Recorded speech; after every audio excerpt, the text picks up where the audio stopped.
Shalom saudara dikasih Tuhan, bersyukur karena dapat berjumpa lagi dengan saudara yang ada di rumah melalui video pastoral hari ini. Nah saudara, dalam perjalanan kehidupan yang kita lakukan, jalanan yang kita lalui pasti tidak selalu mulus. Kita akan bertemu dengan sebuah tanjakan yang mungkin membuat kita lelah. Kita akan menemukan sebuah jalanan yang berbatu yang mungkin akan membuat kaki kita sakit. Kita juga akan menemukan jalanan turunan yang mungkin membuat kita harus berjalan dengan hati-hati dan perlahan. Dan kita juga akan menemukan jalanan yang berlubang yang dapat membuat kita terjatuh. Dan masih banyak hal lainnya. Perjalanan yang kita lalui tidak selalu mudah. Nah saudara, kita akan menemukan berbagai macam hal dalam perjalanan kita ke suatu tempat yang akan kita tuju. Naik turun, lika-liku akan mewarnai perjalanan kita. Nah saudara, hal ini juga yang dialami oleh seorang bernama Yusuf. Ini adalah seorang yang sangat terkenal, yang sangat familiar, yang sudah sering kita dengar ceritanya. Di mana ia juga mengalami atau menjalani hidup yang begitu luar biasa. Ia mengalami yang namanya naik turun dan lika-liku kehidupan. Ada hari di mana ia merasa sangat bersukacita saudara karena mimpinya. Tetapi di hari berikutnya ia justru berada di dalam sumur. Nah saudara, ada hari juga di mana ia bersukacita menjadi orang yang dipercaya. Ia bekerja dengan sangat giat, dia menjadi orang yang sangat baik. Tapi di hari berikutnya ia dimasukkan ke dalam penjara.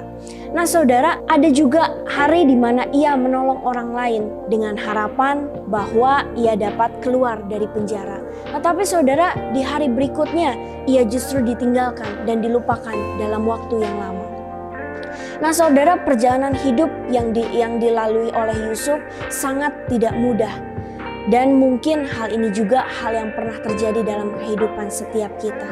Tetapi saudara, Yusuf dalam perjalanan hidupnya yang sulit ini, ia selalu memandang kepada Allah. Ia percaya bahwa Allah memelihara dan menjaga kehidupannya.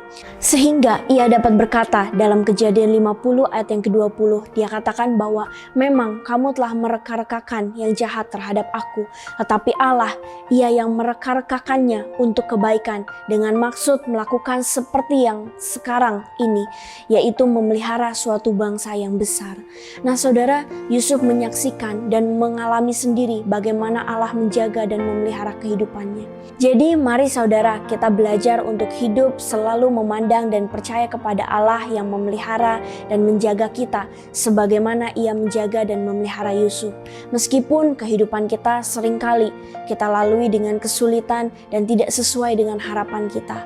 Banyak hal yang terkadang mungkin membuat kita lelah, membuat kita letih dan putus asa. Namun saudara, mari kita tetap pandang dan percaya kepada Dia. Dia adalah Allah kita. Dan hal ini akan membuat kita dapat tetap setia mengikut Tuhan meskipun dalam kesulitan.